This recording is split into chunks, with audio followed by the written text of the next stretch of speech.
વડોદરા જિલ્લાના કરજણ તાલુકાના ઓસલામ ગામે વિદેશી દારૂનું ખુલ્લેઆમ વેચાણ, પોલીસની કામગીરી પર સવાલ। વડોદરા જિલ્લાના કરજણ તાલુકાના ઓસલામ ગામમાં વિદેશી દારૂનું ખુલ્લેઆમ વેચાણ થઈ રહ્યું હોવાનો વિડીયો વાયરલ થયો છે, જે સ્થાનિક લોકો અને અધિકારીઓના ચિંતા જગાવી છે।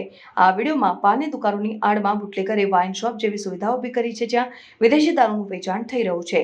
આ ઘટના વલણ આઉટપોસ્ટની હદમાં બની છે, જે પોલીસની રહેમ નજર હેઠળ બુટલેગરોની બેફામ હરકતોને દર્શાવે છે। વિડીયો વાયરલ થતા સ્થાનિક લોકોમાં પોલીસની કામગીરી અંગે અનેક સવાલો ઊભા થયા છે।